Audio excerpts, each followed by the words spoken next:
दिनै आं गसाइगाव एक नम्बर गसाइगाव समस्तियाव UPPL नि जानानै इलेक्शननि बिसायख'थि फोसावनो हाबाफारियाव फैदों आरो बेवहाय जोंहा अनिन्द बसुमतारिया केन्डिडेट हिसाबै गसङो 1,14,000 जे भटार्सफोर थानाय बे समस्तियाव दिनै विभिन्न जाति गस्थिनि मानसिफोर दं मूलत मुसलमान आरो बर' सम्प्रदायनि मानसिफ्रा फारियै बांसिनै दङ आरो बाहाय बांगालि दं आरो आदिबासि दङ नाथाय बाहाय साबा केन्डिडेट दं हिसाबै साबा केन्डिडेटनि गेजेराव भट बिभाजननि फेक्टरफोरखौ नायोबा जोङो अनिन्द बसुमतारिया बाहाय टटेल बिदिनो 75,000 भट जागोन टटेल बाहाय 40,000 भट लानानै मिनिमामाव बे देरहासार जालांगासिनो दं होननानै आं सानो मानो होनबा दा रायमानायाव जि नुबाय मानसिफोरनि अखा हादों न' सिङाव थुम हाबनानै दिनैहाय जोंनि बाथ्रा खोनासंबाय बेजों लोगोसेयैनो दिनैहाय उदालगुरियाव दिपेन बर' क्लियारलि देरहाबोगासिनो दं गुबुन समस्तिनि बाथ्राखौ आङो दा बुंजोबनो हानाय नङा हयतोबा खिन्थु दिपेन बर'नि बाथ्राया दिनैहाय क्लियारलि फैगासिनो दं इभेन माने बेरगावआवबो नेरसोन बर'आ क्लियारलि देरहाबोनायनि लामायाव फैबाय थादों तामुलपुराव प्रमद बर'नि अनगायै तामुलपुरनि मानसिफ्रा जेसेबांखि नाजाया BJP-निफ्राय भट होनाय नङा प्रमद बर'खौ चिफ हिसाबैबो मोनबाय राज्यसभानिबो MP आरो बिथाङा दिनैहाय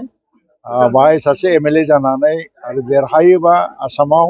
सासे रेसपन्सिबल मानसि हिसाबै बिबान लानानै बिथाङा हयतोबा समस्तिखौ डेभेलप खालामगोन तामुलपुर बुङोबा प्रमद बर'निनो दान जायो तामुलपुराव मानो होनना बुङोबा मेडिकेल कलेज जादों बाहाय उइदाउट एनि मुभमेन्ट ब्लाड सेड गैया बाहाय रावबो जेल जानाङाखै आरो बाहाय मा जादों मोनब्रै दैमा दैसानि सायाव जेरैहाय फाग्लादिया बाल्टी रिभार बिदिनो मोनब्रै दैमा दैसा बेनि सायाव ब्रिज RCC ब्रिज मुसलपुरजों कानेक्सन आरो गुबुन गुबुन जायगाजों कानेक्सन बेखौ जों ओरैनो मोनदों आरो मुसलपुरा जिल्ला नङामोन महकुमामोन खिन्थु उइदाउट माने मुभमेन्ट उइदाउट ब्लाड सेड जिल्ला मोननाय जादों बाहाय आरो आङो आसामनि मन्थ्रि हिसाबै प्रथम गिबि माने माबायाव 26 जानुवारि आरो गिबि 15 आगस्ट बे मोननै अकेजनावबो आं बहाय पताका थिखांनायनि मोनसे खाबु मोनदों फार्स्ट माने फ्लेग हइस्ट खालामग्रा मानसिया आंनो बेखौ मोनसे बिराद गौरबनि खोथा ओंखायनो तामुलपुरा प्रमद बर'खौ गारनो हाया जियानो जाया दिनैहाय बाक्सा आंनोमोन केन्डिडेट MLA हिसाबै बाहाय बिनिफ्रायनो आं मन्थ्रि जादों बाहाय दा राकेश ब्रह्मआ गेलेदों लोगोसे दिनै बिजनीया बहुत क्लियार मोनसे पिक्सार फैबाय थादों विभिन्न जाति गस्थिनि मादाव आरो चिराङावबो जोबोद गोख्रों फाइट जाबाय थादों जों UPPL मस्ट स्ट्रं भाबै फाइट होबाय थादों लरेन्स इस्लारि बहुत स्ट्रङै फाइट होदों दिनै गसाइगावआ फ्राय क्लियार पिक्सार परबतजरा बावखुंग्रि जोंनि UPPL-नि बिजाथिफ्रा जोबोद गोख्रोङै माने फाइट होदों दिनै जों BJP-जोंबो गैला BJP-जों खुनु एलायन्स गैया जोंना एलायन्सआ 26सिममोन नाथाय 26नि उनाव एलायन्स गैया दिनैनि इलेक्सननि उनाव एलायन्स गैया दा फैगौ गभर्नमेन्टआ सोर जायो सोर जाया जों बेखौ बुंनो हाया खिन्थु UPPL-आ 7टानिफ्राय 8टा सिटआ दिनै देरहानायनि मोनसे पिक्सारा एसे क्लियार जाबोदों आरो दिसफ्राव जि गभर्नमेन्ट दागोन जोंनि सापर्ट नङाबा गभर्नमेन्ट दानो हानाय नङा बेबायदि मोनसे कन्डिसन फैदों अब्ला जोङो बै समाव BTC-खौ जों जुदिও BTC-आव दा पावाराव गैयाब्लाबो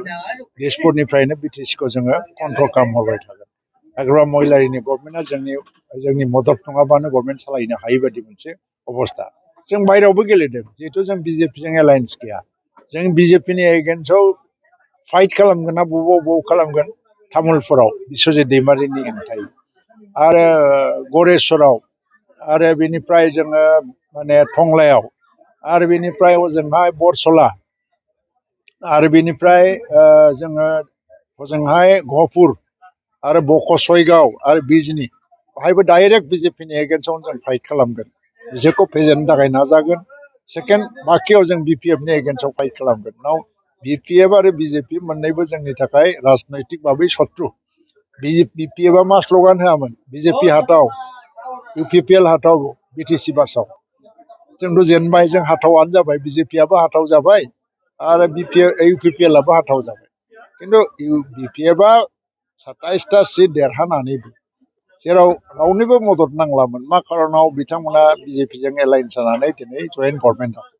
बिटिसिआव दा बिजेपिजों गोरोबनानै गभर्नमेन्ट जाबाय जायखौ हाथाव होनदोंमोन बिनिजोंनो गोरोबनानै गभर्नमेन्ट जाबाय एगेन एसेम्ब्लियाव बिसोरो बिजेपिजों एलायन्सआव थानानै गभर्नमेन्ट जाबाय गभर्नमेन्ट दानो नाजागासिनो दं थारमाने बिसोर भुवा मोनसे स्ल'गान होदोंमोन जायनि थाखाय जि माने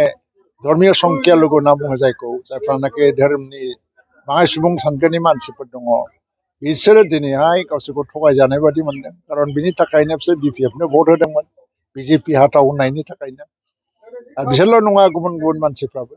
खिन्थु जायफ्रा बिदि होननानै भट होदोंमोन बिसोरो गावसोरखौनो थगायजानाय मोननानै दा बिपिएफनो भट होआ इउपिपिएलनो भट होनो रेडि जागासिनो दं